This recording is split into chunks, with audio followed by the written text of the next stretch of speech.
The millionaire didn't trust anyone, least of all her. Suspicious, he decided to follow his new employee after work. He believed he would discover a mistake, but he saw something unbelievable. That night didn't just shock him, it changed his life forever.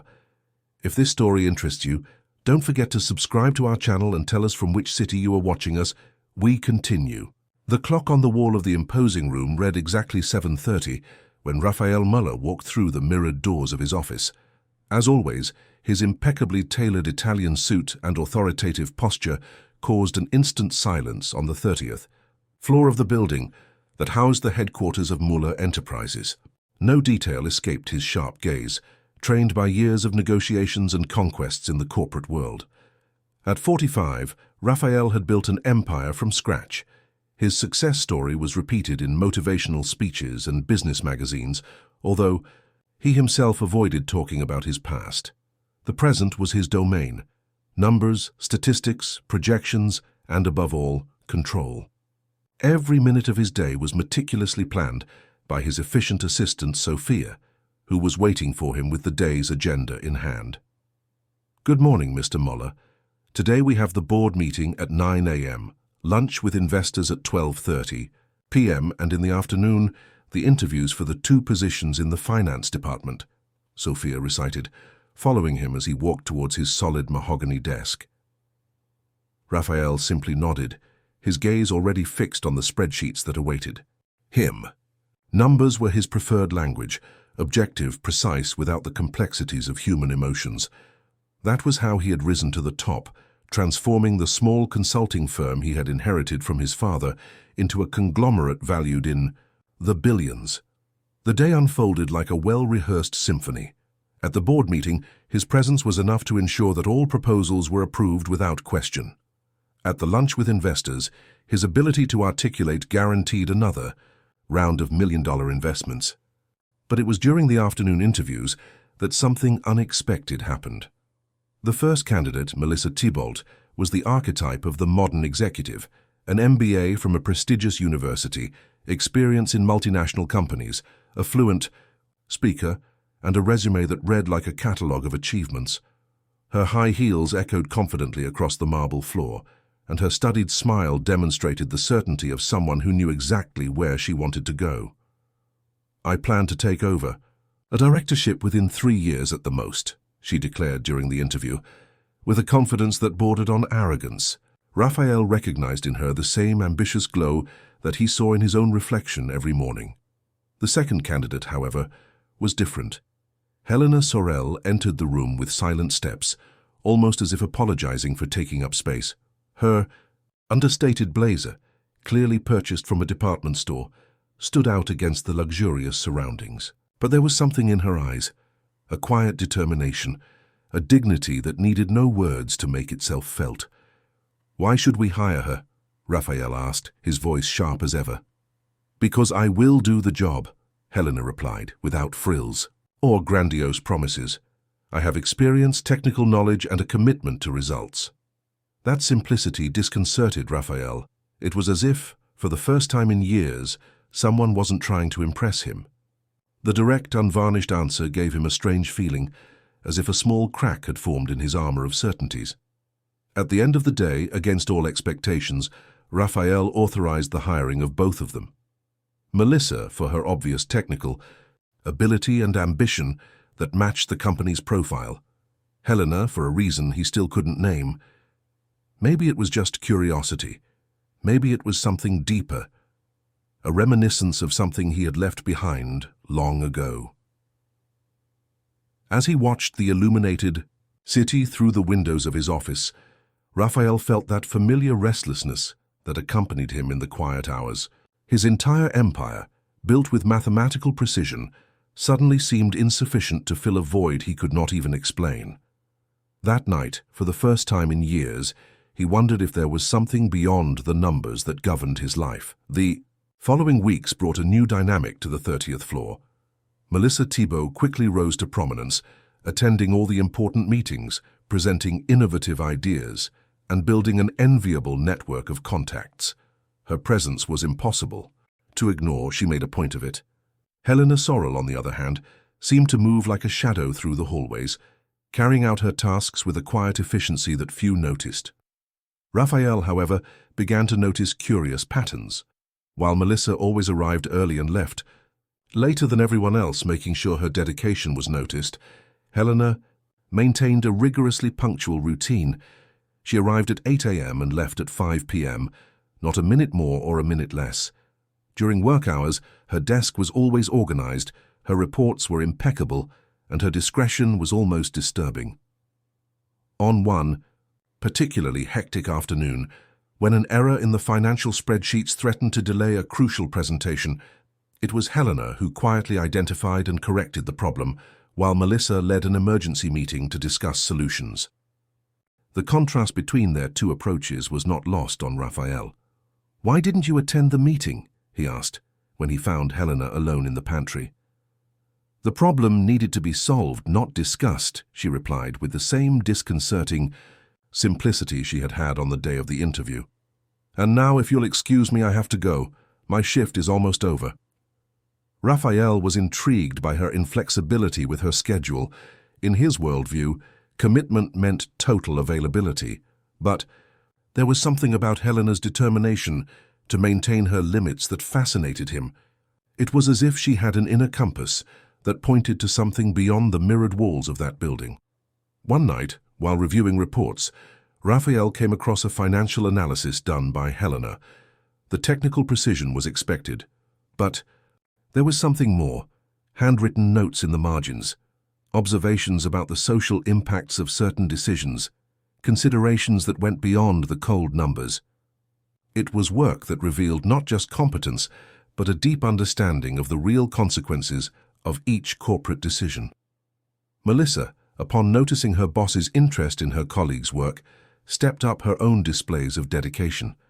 She began sending late-night emails, scheduling extra meetings, and presenting increasingly ambitious projects. "We need to think big, Mr. Muller," she would say, her eyes shining with that familiar lust for power. But Raphael was becoming increasingly distracted. He began to watch Helena through the security monitors, intrigued by her unchanging routine. He noticed how she always ate lunch alone, with lunch boxes brought from home, while reading something in a worn notebook. How she avoided company gatherings, hallway conversations, and the power game so common in that environment. One day, when he passed by her desk after work, he found a small receipt lying on the floor. It was from a pharmacy in a distant neighborhood on the outskirts of the city. The price of the medicine was almost half of her salary. The piece of paper stirred a different kind of uneasiness in him. It wasn't the usual irritation with inefficiencies or mistakes. It was something deeper, more disturbing. That night, against all his habits and protocols, Raphael made an impulsive decision. After everyone had left, he accessed the human resources system. Helena's file revealed basic information: single, no registered children, address in a remote part of the city, objective data that somehow seemed to tell only part of a larger story. The emptiness that had been with him for so long seemed to have a new weight now. It wasn't just the loneliness of power, the coldness of numbers, the isolation of success. It was as if, through this seemingly insignificant employee, he was being forced to see something he had spent years trying to ignore. The light rain falling over São Paulo that Thursday night seemed to conspire with Raphael Muller's restless thoughts. Sitting in his imported car, parked a discreet distance from the bus stop, he watched Helena Sorrel emerge from the company building at exactly 5 p.m., as always. It was the first time in 2 decades that he had done something so impulsive and apparently irrational. The simple umbrella she carried barely protected her from the drizzle as she waited for the bus. Raphael noticed how she stood up straight, dignified, even drenched by the intensifying rain. When the bus arrived, crowded as always at that time, she got on with the same discretion that characterized her at the office. Raphael started the car and began following the bus from a distance. The route took him through neighborhoods that were increasingly distant from the financial center, areas of the city that he only knew from statistics in social reports. After almost 2 hours of traveling, Helena got off in a peripheral neighborhood, where the poorly lit streets contrasted sharply with the gleaming avenues of the center. She walked for about 15 minutes, passing through narrow alleys and simple houses, until she reached an even more precarious area. There, among improvised buildings, was a small wooden house partially supported by blue tarps. Raphael parked a few blocks away and continued to watch, feeling his heart race for reasons he didn't understand. Through the poorly sealed window, illuminated by a dim light, he saw Helena being greeted by a child, a boy of about 10 years old who hugged her with visible joy. The boy limped slightly, and Raphael noticed a pair of crutches leaning against the wall. On a makeshift table there were school books scattered about. Helena took something out of her bag. It looked like medicine. After giving it to the boy, she heated up a small lunchbox and sat down next to him, helping him with his homework. The scene was one of intimacy and dedication that Raphael would never have imagined existed in the life of such a reserved employee. Later, when the boy had gone to bed, Helena picked up an old sewing machine and began to work. Her hands, which, during the day typed complex reports, now sewed with the same precision. Raphael remained there, mesmerized by the scene, feeling something inside him transform. The next day at the office, everything seemed different to him. Melissa's complaints about the need to replace the furniture in the conference room sounded even more hollow. Discussions about million-dollar bonuses suddenly seemed obscene. Every time he looked at Helena, silently working at her desk, he saw not just an employee, but an entire universe of dignity and resilience that had previously been invisible to him. During the board meeting that morning, as they discussed cost-cutting, Raphael found himself thinking about the boy on crutches. When the CFO suggested cutting benefits for lower-level employees, he felt a sick feeling that had nothing to do with breakfast. "We need to review our benefits policy," he said, surprising everyone. "But to increase them, not reduce them." The directors looked at each other in confusion. Melissa, who was attending the meeting as an observer, immediately spoke up. "Mr. Muller, the shareholders expect an increase in profitability this quarter. Perhaps this is not the best time to—" "And when would be the right time, Melissa?" he interrupted, his voice carrying a weight that no one there understood. "How much profit do we need to make before we start thinking about the people who make this company work?" The silence that followed was different from the usual respectful silence that his presence usually imposed. It was an uncomfortable silence, as if something fundamental was changing in that room, in that empire, that he had built with such care and coldness. At the end of the day, Raphael called Sophia, his assistant, and asked for a complete breakdown of salaries and benefits for all employees, especially those with lower incomes. He also asked for information about family health care and educational assistance programs. Sophia, who had known him for years, sensed that something had changed in her boss, but she didn't dare ask what. The weekend arrived with a different intensity for Raphael. For the first time in years, he did not go to the office on Saturday. Instead, he went to his mother's old house, a modest 2-story house that had remained closed since her death 3 years earlier. The dust accumulated on the covered furniture testified to its long neglect. In the home office, among old papers and yellowed photographs, he found a notebook with a faded red cover. It was his mother Marina's diary, something he had never bothered to read. The pages, filled with delicate handwriting, contained more than memories. They were a testament to a life of sacrifice and dignity. Today, Raphael got another promotion, read an entry from 15 years ago.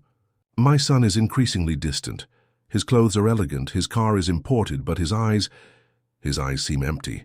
Sometimes I wonder if I should have done things differently, if my nights spent sewing to keep him in school didn't end up teaching him the wrong lesson. Those who build castles without listening to the winds in the street build hollow fortresses."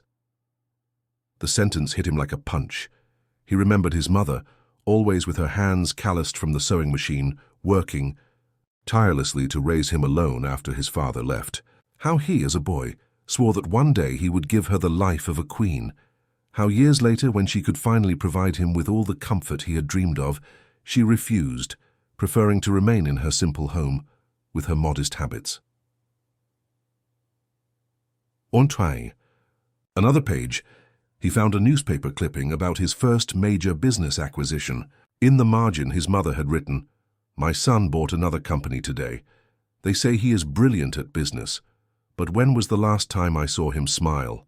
What good is all this success if happiness becomes just a word in annual reports?"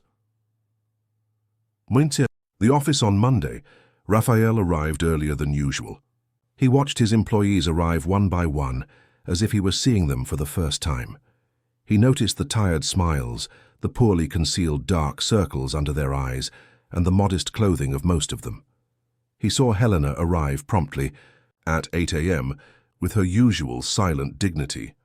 During the morning meeting, Melissa presented an ambitious restructuring plan. "We can increase productivity by 30% with some strategic layoffs," she explained, her eyes shining with that familiar thirst for success. "The market will love it. The stock will go up." "What about the people?" Raphael interrupted, his voice softer than usual. "What about the people, Melissa?" "Da-tui." Question took everyone by surprise. Melissa lost her confident pose for a moment. "Well, Mr. Muller, unfortunately some people will have to be sacrificed for the greater good of the company. That's how the market works, isn't it?" Raphael stood and walked to the window. Below, the city pulsed, millions of lives intertwined, in a complex dance of survival and dreams. "No," he said finally, "that's not how it has to work. That's not how it's going to work anymore." That afternoon, he called a special board meeting. He presented a proposal that made the more conservative board members nearly choke: a comprehensive social benefits program, including housing, assistance, a comprehensive family health plan, and scholarships for employees and their dependents. "This is going to cost a fortune," protested one of the directors. "The shareholders won't approve it." "Then maybe it's time to have different shareholders," Raphael replied, with a calmness that surprised everyone. "Because I'm not going to run a company that grows by stepping on people anymore." Raphael's words to the boardroom set off a corporate earthquake. The halls of Muller Enterprises were abuzz with speculation and whispers. Melissa, in particular, seemed determined to understand and possibly reverse this sudden change in the CEO's behavior. "You can't be serious," she insisted, storming into Raphael's office after the meeting. "All this work we've built, all our reputation in the market, are we going to throw it all away because of a few employees who didn't know how to manage their lives?" Raphael, who had been watching the city through his picture window, turned slowly. "You know, Melissa, I spent years believing exactly that success and compassion were incompatible. That to get ahead you had to leave people behind. I was wrong." The executive adjusted her impeccable blazer, trying to maintain her composure. "With all due respect, Mr. Muller, but that sounds like weakness. The market doesn't forgive." "Weakness?" "No, Melissa. Weakness is having to step on others to feel strong. Weakness is confusing value with price. I was weak for a long time." He paused, picking up his mother's red notebook from the table. "But now I'm beginning to understand what true strength is." That same afternoon, Raphael implemented his first significant change: an extensive health insurance program that covered not only employees, but also their dependents. The news spread quickly throughout the company, provoking mixed reactions. Helena sat at her desk, focused on her work, seemingly oblivious to the commotion, but her hands shook slightly when she received the memo about the new benefits policies. For the first time since she had started working there, she allowed herself a small smile. Raphael watched her discreetly through the security cameras. He saw her pick up the phone and, thinking she was alone, made a quick call. "It's going to be okay, son," she whispered, her voice cracking. "It's going to be okay now." Those simple words struck Raphael with unexpected force. He remembered his own mother. How many times she must have said those same words to him as she struggled to raise him alone. How had he forgotten that? How had he allowed numbers and goals to replace humanity in his life? The next day, during a meeting with the finance department, Melissa presented a detailed report on the negative impact the new policies would have on the company's stock price. Her arguments were technically flawless, her projections impeccable, but there was something different in the air. Gentlemen, Raphael said, standing calmly. Miss T-Bolt is absolutely right in her projections. Our stocks will probably fall. Some investors will be unhappy. We may even lose some contracts. He paused, looking each person in the room in the eye. But do you know what we'll gain? Something no spreadsheet can measure. Dignity. The silence that followed was broken by an unexpected sound. Applause. It began timidly, with a few younger employees, and soon spread throughout the room. Melissa watched the scene with a mixture of disbelief and contempt. Later, alone in his office, Raphael received a call from the chairman of the board. The words were harsh, the veiled threats were clear. They wanted him to resign. He listened to it all in silence, a small smile on his lips. "Do you know what the difference is between us?" he finally replied. "You see a company. I'm beginning to see a family, and families don't abandon each other when things get tough." When he left the office that night, Raphael did something he had never done before. He stopped at Helena's desk. She had already left, punctual as always. On her desk, organized and clean, there was only a small, discreet photo frame, partially hidden behind the monitor. In the photo, she was smiling next to her son, both in front of a modest birthday cake. Tensions at Muller Enterprises reached their peak the following week. The stock price plummeted 15% in 3 days, and the trade papers were talking about nothing else. "CEO goes crazy and destroys family empire," read one of the most sensational headlines. Raphael put the newspaper in his drawer, along with his mother's red notebook. Melissa stepped up her campaign against the changes, now openly.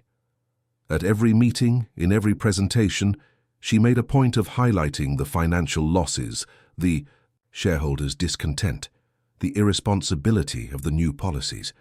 But there was something different in her demeanor, a note of desperation, as if she sensed something bigger was at stake. "You are throwing away everything we have built," she argued during yet another heated argument. "And for what? To help people who didn't know how to make the right choices in life?" Raphael looked at her with a mixture of pity and understanding. "You know, Melissa, I used to think exactly like you. I believed that success was a matter of choice, that everyone got what they deserved, but life is more complex than that." "That's just life," she replied, excited. "Some win, some lose. It's the natural law of the market." "No," he replied softly, "that's what we've been led to believe to justify our indifference. But there is another way." That afternoon, Helena asked to speak to Raphael. It was the first time she had taken this initiative.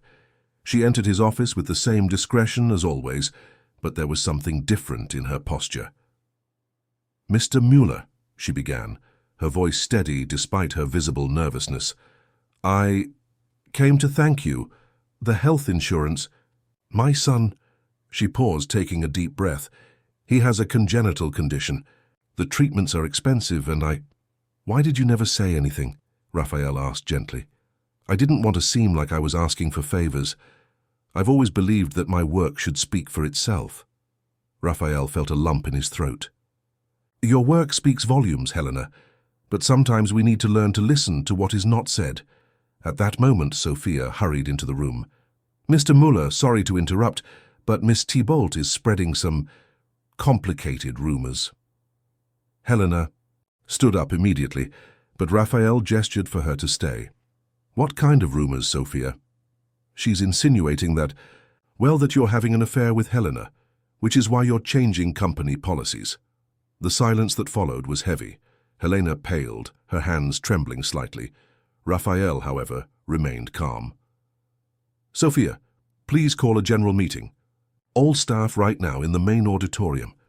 When Sophia left, Helena began to speak, her voice trembling. "Mr. Muller, I never—" "I know, Helena," he interrupted her gently. "Don't worry, sometimes desperate people do desperate things, but maybe it's time for everyone to understand what's really going on here." The auditorium was packed when Raphael took the stage. Melissa was in the front row, her triumphant smile barely concealed. Helena sat discreetly in the back, as always trying to go unnoticed. "Some of you may be wondering if I've lost my mind," he began, his voice echoing through the quiet auditorium. Others may have heard rumors about the reasons for the changes we're making. Today, I want to tell you a story. It's not a business success story. You know that one. It's a story about a boy who grew up watching his mother sew late into the night so she could send him to school.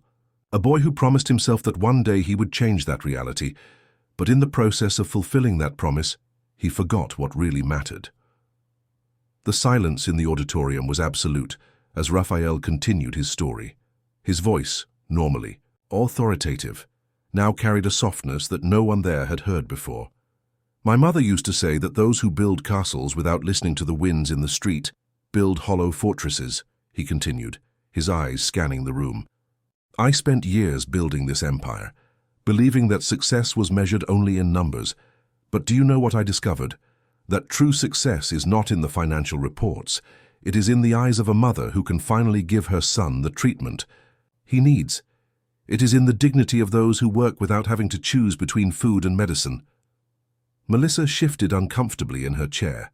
Her triumphant smile was gone, replaced by an expression of growing unease.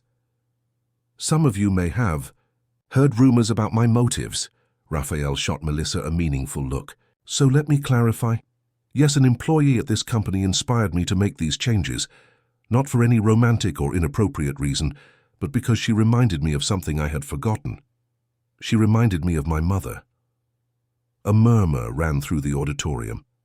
At the back of the room, Helena remained motionless, her eyes fixed on Raphael. This employee, he continued, arrives on time every day, does her job with excellence, and leaves on time. Some might see that as a lack of commitment. I saw something different.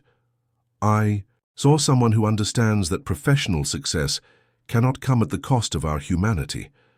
Raphael paused, pulling the red notebook out of his jacket pocket. I found this journal of my mother's recently. In it, she wrote about her worries, as she watched me rise in the company, about how I was becoming successful, but losing something essential in the process. She was right. Opening the notebook, he read a few passages aloud, words from a mother worried about her son, who was distancing himself not only from her, but from his own humanity. Several eyes in the audience filled with tears. That's why, his voice grew stronger again. Starting today, in addition to the changes already announced, I am creating a new department in the company. The Department of Human and Social Development. It will not be just another HR department. It will be a space dedicated to ensuring that our business success never again comes at the expense of the well-being of our families. Sophia, sitting in the front row, couldn't hold back her tears. Even some of the senior executives looked emotional. Melissa, on the other hand, stood up abruptly and left the auditorium, her heels echoing in the silence. And to lead this new department, Raphael continued, I need someone who truly understands what it means to balance work and humanity. Someone who demonstrates every day that efficiency and compassion are not mutually exclusive. His eyes found Helena at the back of the auditorium. Mrs. Sorrell, would you accept this position? The entire auditorium turned to look at Helena, who remained motionless for a few seconds, visibly surprised. When she finally stood up, her posture was the same as always, dignified, discreet, but now with something more, a glint of determination in her eyes. Mr. Muller, her voice, though soft, echoed clearly through the auditorium. Before I accept, I need everyone to know something. It's not just me. I have a son who needs special care. My routine is organized around him. I can't and don't want to change. That, Raphael smiled. That's exactly why you're the perfect person for the job, because you understand that professional success without personal balance is not true success. The news of the restructuring of Mueller Enterprises had repercussions far beyond the walls of the corporate building. The following morning, the major business newspapers carried headlines that were divided between skepticism and admiration. Quiet revolution in the corporate world, announced one of the most respected. On the 30th floor, the atmosphere was one of transformation. The room that had previously served as a coffee break space was being renovated to house the new Department of Human and Social Development. Helena, still adapting to her new position, maintained her characteristic discretion, but now there was a gentle confidence in her movements. "The first thing we need to understand," she explained during the department's inaugural meeting, "is that every employee has a story that goes beyond these walls. We are not just numbers on a payroll. We are fathers, mothers, children, caregivers." Raphael, who was watching the meeting from the back of the room, felt an inexplicable pride. Helena spoke with the same simplicity as always, but her words carried the weight of lived experience, of the wisdom acquired in daily struggles. Melissa, on the other hand, had requested a private meeting with Raphael. When she entered his office, there was no longer any trace of the ruthless executive of the last few days. In her place was a visibly distraught woman. "You're right," she said, surprising Raphael. "Not about everything, but about some things. I've spent so much time trying to prove my worth that I've forgotten to question what I truly value." Raphael offered her a chair. "You know, Melissa, you remind me a lot of myself a few years ago. Brilliant, determined, but empty," she finished with a sad smile. "That's how I feel. Empty." "It doesn't have to be this way," he replied gently. "Your ability, your determination, all of it can be used to build something meaningful, something that goes beyond numbers." In the new department, changes began to take shape. Helena implemented a flexible schedule program for parents, created shelter spaces for employees with special needs, and established partnerships with daycare centers near the building. "How do you manage to think of all this?" Sophia asked, amazed at the efficiency of the new initiatives. "It's simple," Helena replied, organizing some papers on her desk. "We just need to ask ourselves, what would make a difference in people's real lives? Not in the reports, not in the statistics, but in real life, when they go home at the end of the day." One afternoon, while he was reviewing some documents, Raphael received an unexpected visitor. It was the chairman of the board, accompanied by two important shareholders. "We came personally to see this transformation," the president said, without hiding his skepticism. Raphael took them on a tour of the company. He showed them the new department, presented the programs implemented, and shared the first results. Reduced absenteeism, increased productivity, and a significant improvement in the work environment. "Impressive," admitted one of the shareholders. "But what about the costs? How do you justify this investment?" Raphael smiled, remembering his mother's words. "Gentlemen, you are asking the wrong question. The question is not how much it costs to invest in people. The question is, what is the cost of not investing?" At that moment, Helena walked down the hallway, accompanied by a young employee who was crying. With her usual discretion, she led the girl to her office, probably for another of the welcoming conversations that had become her trademark. July brought an unexpected surprise for Muller Enterprises. A major business magazine had chosen the company as a case study, highlighting its revolutionary approach to humanized management. The article, titled "The Care Revolution," generated a wave of interest in the corporate market. Helena, still adjusting to the spotlight her new position inevitably brought, continued to maintain her strict routine. Every afternoon, at 5 p.m. sharp, she would leave the office to be with her son, Pascal. The difference was that now she didn't have to hide this part of her life. "Mom, is it true that you're going to be on TV?" Pascal asked one evening, while he was doing his physical therapy exercises at home. The house, by the way, was no longer the same precarious structure. Thanks to the company's housing program, they had moved to a modest but comfortable apartment close to the hospital where Pascal was receiving treatment. "It's not quite like that." "Son," Helena replied, helping him with the movements, "they're just going to do a report on the work at the company. The important thing is that now many other families are having better opportunities." At the office, changes continued to happen, at a steady pace. Melissa, surprisingly, had become a key supporter of the new policies. Her energy and ambition, previously focused solely on financial results, were now focused on implementing mentoring programs for single mother employees. "You know what I realized?" she told Raphael during a meeting.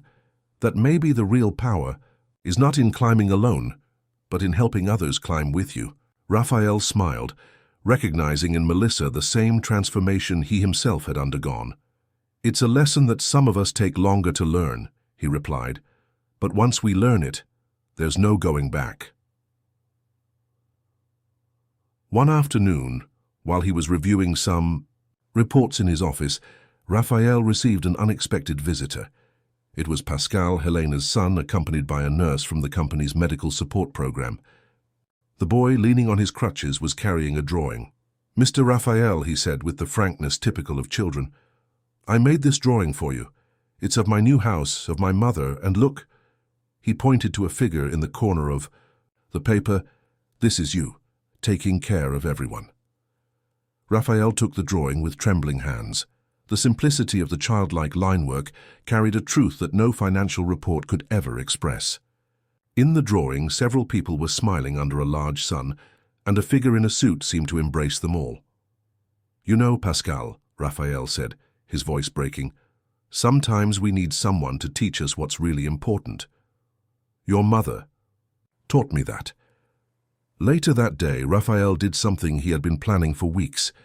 He called his legal team and began the process of transforming Muller Enterprises into a B Corp company, a business model that balances profit and social purpose.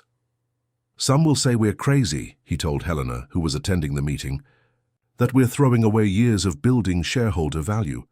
Helena observed him with the calm that was characteristic of her. "Do you know what I learned from raising Pascal alone? That real value is not something that can be measured only in numbers. It is something that is felt in the heart."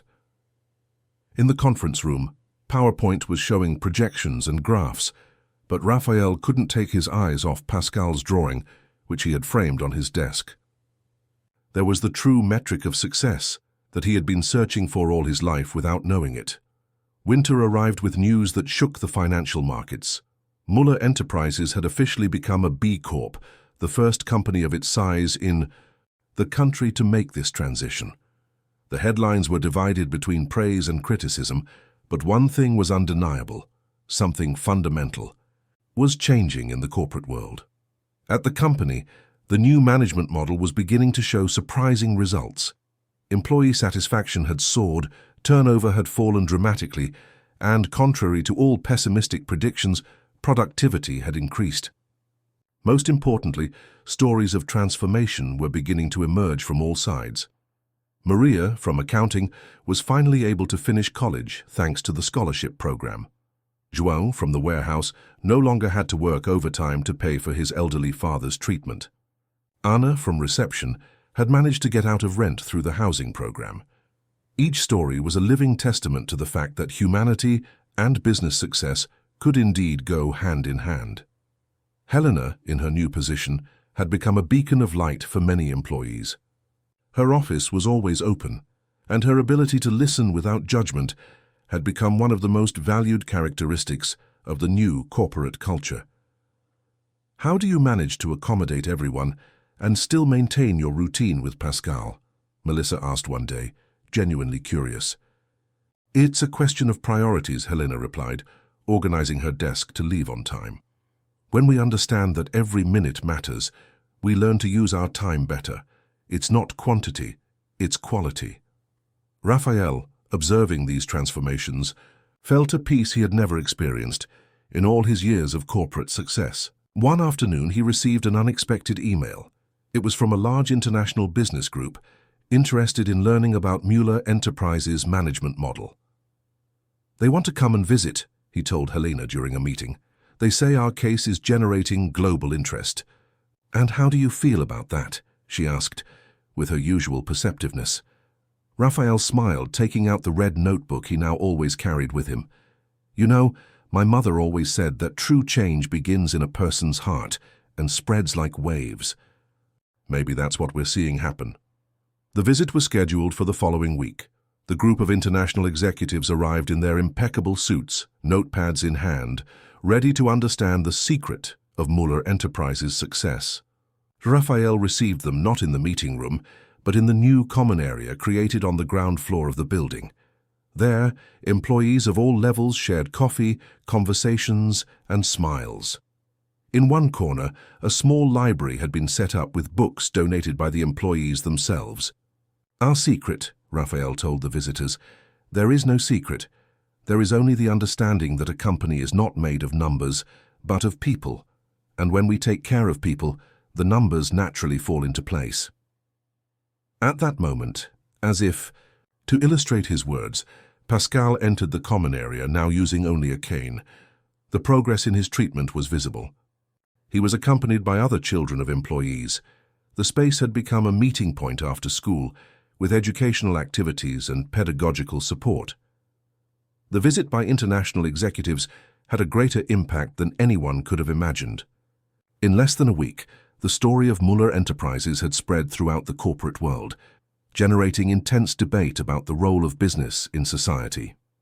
Raphael began receiving invitations to speak at international events, but his answer always surprised the organizers. "It's not me who should speak. It's the team that made this happen." And so for the first time in the company's history, employees at different levels began representing Muller Enterprises at global events. Helena, initially reluctant to participate in these events, eventually agreed to give a presentation at an important human resources conference. Her son Pascal, now stronger and more confident thanks to proper treatment, insisted that she go. "Go, Mom," he said, adjusting the tie she would wear to the presentation. "Other mothers need to know that it is possible." On the day of the presentation, Helena surprised everyone with her simplicity and honesty. She did not use complex graphs or corporate jargon. Instead, she told stories, her own and those of her colleagues. She spoke about dignity, about balance, about the possibility of building a more humane corporate environment. "We're not just talking about benefits or social programs," she explained to a packed auditorium. "We're talking about recognizing that every employee is a whole person, with a life beyond the walls of the office. And when we respect that, when we create the conditions for people to take care of their families and themselves, everyone wins." Melissa, who was watching the presentation from the front row, couldn't hold back her tears. After the event, she looked for Helena. "You know," she began, "I spent years thinking I had to choose between being successful and being human. You taught me that there is no such choice." At the office, changes continued to occur in increasingly profound and unexpected ways. 1. Group of employees had independently created a mentoring program for young people from underprivileged communities. Another group organized tutoring for employees' children. Raphael observed all this with a mixture of pride and humility.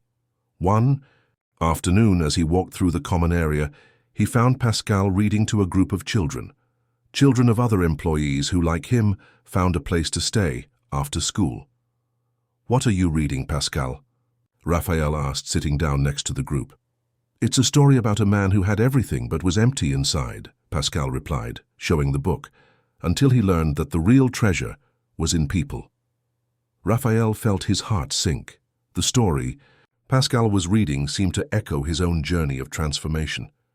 Looking around, he saw employees chatting animatedly during their breaks, saw photos of families on the work desks, saw smiles that were previously rare in that environment. Melissa, who was passing by at the time, stopped to hear the story as, well, she had changed, not just in her softer, more natural appearance, but in her very essence. Her former competitive demeanor had given way to a collaborative leadership that inspired her team. "You know what's most amazing?" she said to Raphael as they watched Pascal read. "It's that now, for the first time, I feel like I'm building something that goes beyond myself." That night, when Raphael returned home, he found an envelope on his desk. Inside was an invitation to attend a global forum for business leaders in Geneva. But what caught his attention was not the invitation itself, but rather an enclosed note, handwritten by Helena. Helena's note was simple but profound. "Mr. Muller, sometimes the greatest revolutions begin with a simple act of humanity. You haven't just changed a company, you're changing lives. Pascal asked me to send along this drawing of you." The drawing showed the Muller Enterprises building, but not as the imposing glass and steel structure it was. In Pascal's vision, the building had bright colors, heart-shaped windows, and smiling people in every window. At the top, where Raphael's office was a figure with wings. "It's you," a small note next to the drawing explained. "Mom said you're like a guardian. angel for the company, but I think you're more like a superhero. Only instead of a cape, you wear a suit." Raphael kept the drawing along with the first one Pascal had made, now framed on his wall. The transformation the company had undergone in the last few months seemed even more extraordinary seen through the eyes of a child. The next morning during the board meeting, Raphael presented the latest results. To the surprise of the most skeptical, the numbers were impressive. Productivity had increased by 40%, turnover had fallen to an all-time low, and employee satisfaction had reached 95%. "But most important," he said, projecting some photos on the screen, "are the stories behind the numbers." The images showed moments from the company's daily life: employees studying in the library after work, children doing homework in the common area, support groups for single parents, yoga classes during lunch hours. This, he pointed to the photos, is the true heritage of Muller Enterprises. Melissa, who now attended board meetings as director of the mentoring program, outlined the next steps: expanding benefits for family members, partnerships with universities for scholarships, and a pioneering daycare project within the company. "And the amazing thing," she added, "is that each of these programs pays for itself in productivity and engagement. It's not charity, it's business intelligence." Outside the conference room, Helena was leading a counseling session for employees. Her office, once a formal, cold space, now had plants, family photos, and a small library of books on human development. "How do you balance it all?" asked a young employee, a first-time mother. Helena smiled, arranging Pascal's photo on her desk. "It's not about balance, it's about integration. When we understand that our personal and professional lives don't have to be enemies, everything makes more sense." Late that afternoon, Raphael did something unusual. He left the office early. He drove to the small apartment where his mother had lived, now transformed into a memory space that he visited when he needed to reconnect with his roots. Sitting in her old sewing chair, he opened the red notebook once more. Between the pages, he found a photo of himself as a child, a smiling boy without the armor that years of corporate life had built. The impact of the changes at Muller Enterprises began to spread beyond the company walls. Other corporations, inspired by the example, began to implement similar programs. The press no longer spoke of corporate madness, but of a new management paradigm. One spring morning, Raphael received a call that left him particularly emotional. It was from the principal of the school, where Pascal studied. "Mr. Muller," she said, "I need to share something extraordinary with you. Pascal wrote an essay for a national competition on transformations that inspire, and, well, he won." Pascal's essay, written with the sincerity characteristic of children, told the story of his mother and the transformation she had witnessed in the company. It spoke of how a man in a suit had learned to see with his heart, and how this had changed the lives of so many families. "Before, my mother would come home tired and worried," Pascal wrote.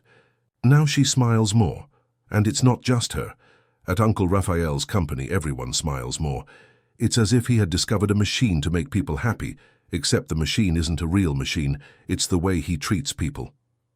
Helena, when she heard about the award, tried to maintain her usual discretion, but her teary eyes betrayed her. "Pascal always had this gift of seeing beauty in things," she said during a meeting of the Human Development Committee. Melissa, who had become one of the biggest enthusiasts for change, suggested something bold: turning Pascal's essay into a corporate manifesto. "Not a traditional manifesto, full of jargon and empty promises," she explained, "but something real, written with the purity of a child's eye. Something that reminds us every day why we're doing this." The idea quickly came to life. Pascal's writing was printed on large panels, placed at strategic points throughout the company. Each childish word served as a powerful reminder of the transformation they had undergone. Raphael, in particular, was deeply touched by one specific passage. Uncle Raphael was like those people who have a huge house but live alone. Then he learned that it's better to have a smaller house but full of friends. Now his company is like a big house where everyone can come in and feel at home. The impact of those words led him to make another significant decision. One afternoon, he called Helena and Melissa for a conversation. "I want to transform the top floor of the building," he announced. "That space that was reserved for executive meeting, we're going to transform it into a center for coexistence and development." "What do you mean?" Melissa asked, intrigued. "A space where our employees can bring their children after school, with a library, computers, tutoring, a place where children like Pascal can do their homework, receive educational support, and most importantly, dream." Helena, who rarely showed emotion in the workplace, couldn't hold back her tears. "You have no idea what this means to so many families." "Yes, I do, Helena," Raphael replied, taking his mother's red notebook, "because I was also the son of a single mother who dreamed of a better future for her son. But for a long time, I forgot about that." Word of the roof's transformation spread quickly throughout the company. Employees began volunteering to help with the project, offering their expertise and skills.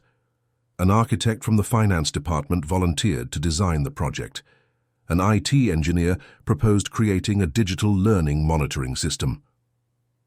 The penthouse project moved forward with astonishing speed, driven by the collective enthusiasm of the employees. In just 3 months, the former executive meeting space was transformed into a vibrant and welcoming space that Pascal dubbed the Dream Corner. The inauguration was a special moment. Unlike traditional corporate ceremonies with their formal speeches and silk ribbons, the opening of the space was marked by significant simplicity. Pascal, leaning on his cane, was the first to enter, followed by other children of employees who, like him, would find there a space for development and acceptance. "Look," he said, his eyes shining with excitement, "there's even a library just like the one in the drawing I made." In fact, the library was the heart of the space. Colorful shelves housed books of all types, from educational materials to children's literature. Comfortable study tables, computers with educational programs, and a space dedicated to the arts completed the space. Melissa, who had been deeply involved in the project, surprised everyone by revealing a hidden talent. "On the weekends, I can teach painting classes to the children. Before entering the corporate world, I was an art teacher." The revelation caused a stir. The executive, who was previously known only for her relentless ambition, now showed a completely different side. Her eyes sparkled when she talked about colors and paintbrushes, about the importance of art in child development. Helena, observing all this, shared a reflection with Raphael. "It's incredible how people flourish when we give space to their humanity." The week after the inauguration, something unexpected happened. A report about Cantinho dos Sonhos went viral on social media. Journalists began to seek out the company, interested not only in the business aspect of the initiative, but mainly in the human stories behind it. "How do you measure the return on investment of a project like this?" a reporter asked during an interview. Raphael smiled, remembering how he had asked that question himself a few months earlier. "Some returns can't be measured in spreadsheets," he replied. "How do you measure the smile of a child who has managed to understand math? How do you calculate the value of a mother who can work peacefully knowing that her child is being well taken care of?"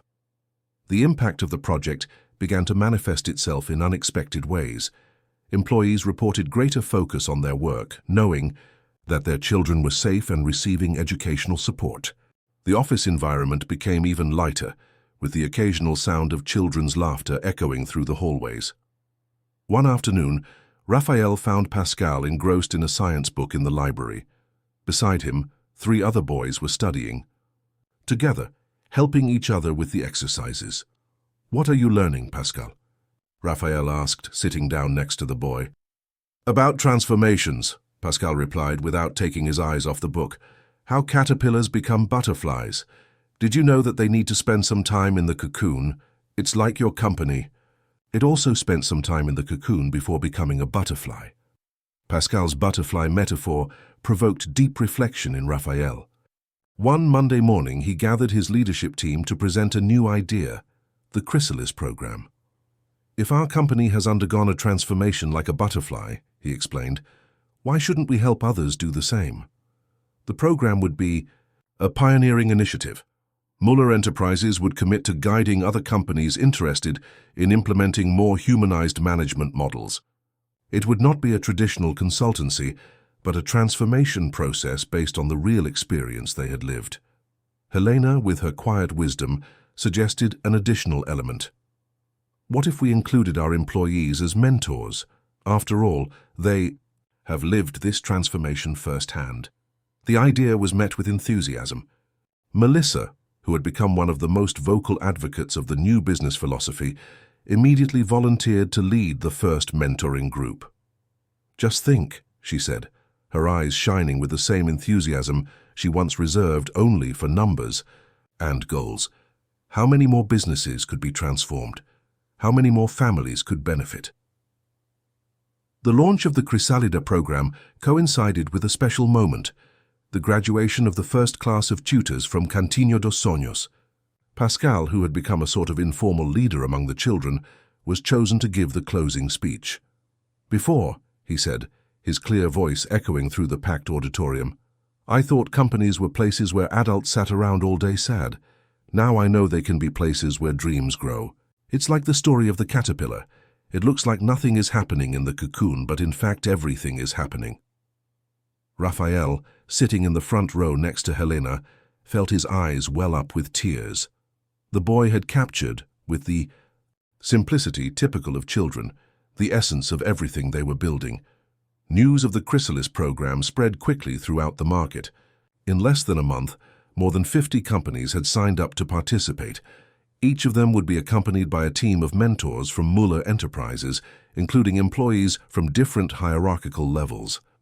The most interesting thing, Helena observed during a review meeting, is how our own employees are growing by teaching other companies. It's as if the transformation never stops. In fact, the impact of the program was visible not only within the participating companies, but also internally. Employees who had previously hardly dared to speak up in meetings were now leading workshops on humanized management.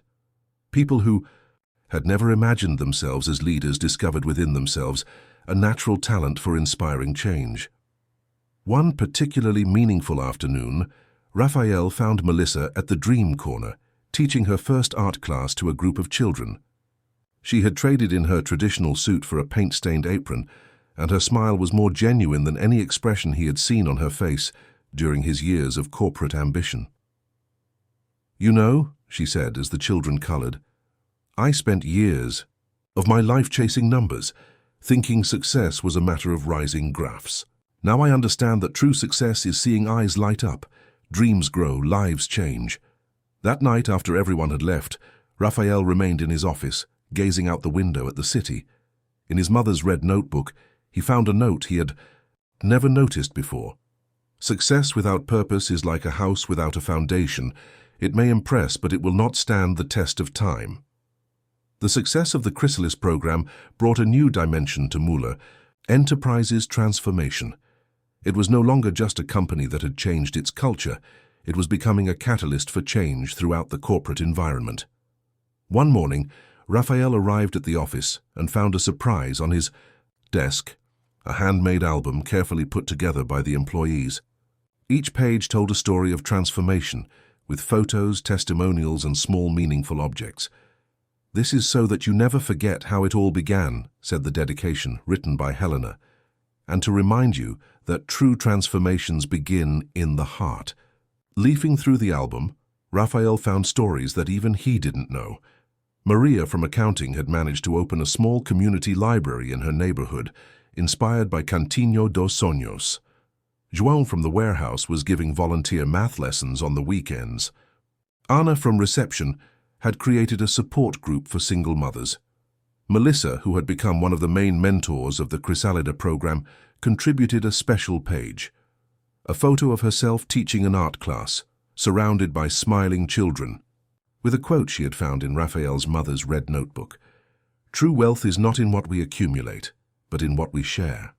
The program's impact began to ripple out in unexpected ways. Companies that had initially sought only a way to improve their corporate image were discovering something deeper, the possibility of combining business success with human purpose. It's like a chain reaction. Helena observed during a review meeting. Every company that transforms itself inspires others to do the same. Pascal, who continued to visit Dream Corner after school, had become something of an informal ambassador for the space. His award-winning essay had inspired other children to write their own stories of transformation. "Uncle Raphael," he said one afternoon, as he showed me his significantly improved school grades, "Mommy said you were like me before. You had trouble walking, only not in your legs, but in your heart. Is that true?" The question, with its childlike sincerity, struck Raphael deeply. "Yes, Pascal," he replied, after a moment of reflection. "And just as you are learning to walk better and better, I too am learning to make my heart walk in the right direction." That night, during an event to present the results of the Chrysalida program, something special happened. The participating companies didn't just bring numbers and graphs. They brought stories of employees who had regained their dignity, of families who had found balance, of dreams that had begun to come true. An executive from one of the participating companies shared something that touched everyone. "Before I measured success in zeros to the right. Now I measure it in smiles around me. And you know what? The numbers have never been better." Raphael, watching all this, felt something he had not experienced in a long time, a sense of completeness. It was no longer the emptiness that had haunted him during years of solitary success, but a fulfillment that came from seeing lives being transformed. The first anniversary of the Chrysalida program coincided with an important milestone in Pascal's life. For the first time, he was able to climb the stairs of Cantinho dos Sonhos without his cane. Helena, who watched the scene with teary eyes, realized that this moment symbolized much more than physical progress. "Just like Pascal," she said during the program's celebratory meeting, "we have also learned to walk in a new way, not only as a company but as people." The celebratory event was unlike any other corporate celebration. Instead of formal speeches and PowerPoint presentations, the auditorium was decorated with thousands of paper butterflies, each containing a story of transformation written by employees, partners, and family members. Melissa, who had become a completely different person from the ambitious executive of the past, organized an art exhibit featuring works by the children of Cantinho dos Sonhos. Each painting portrayed, through the eyes of children, how they saw the transformation of the company and their own families. "Look," Pascal said, pointing to one of the paintings, "this is the story of Uncle Raphael.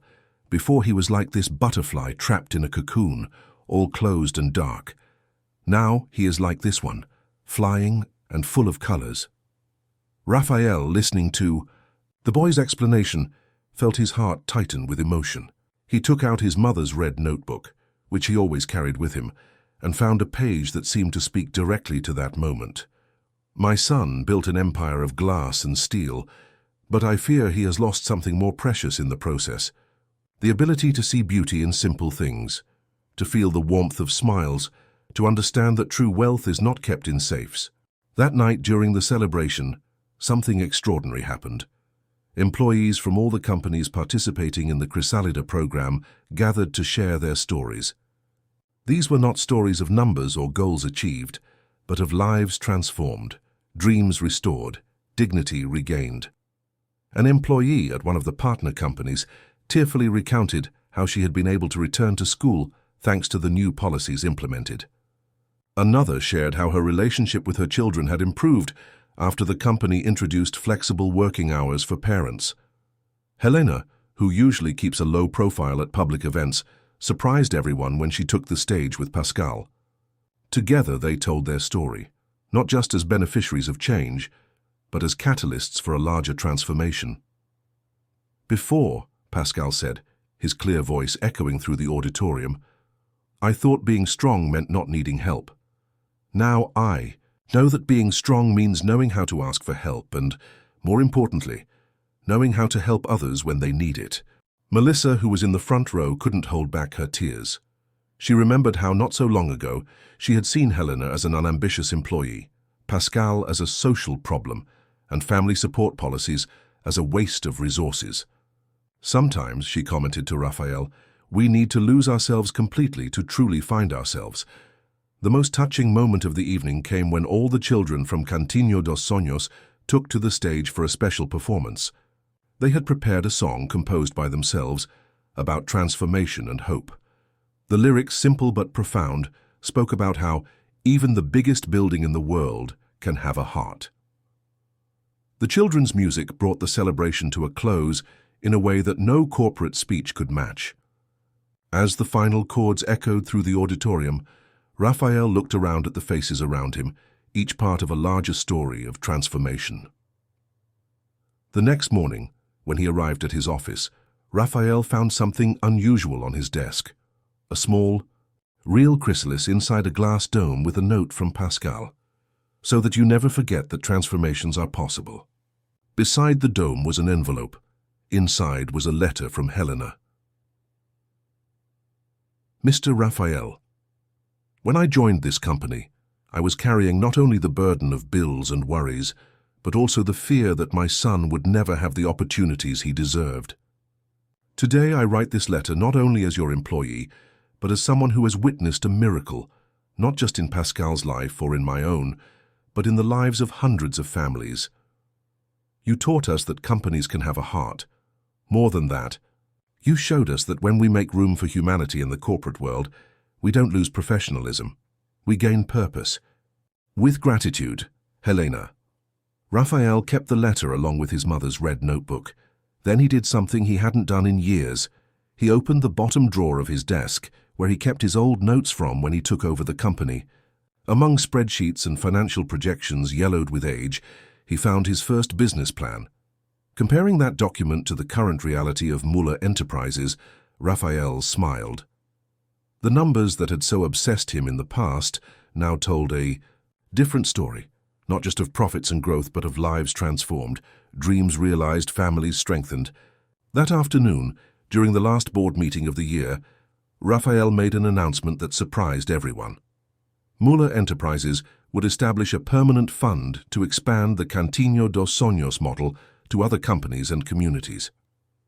Some will say this is business madness, he said with a serene smile. But do you know what is really madness?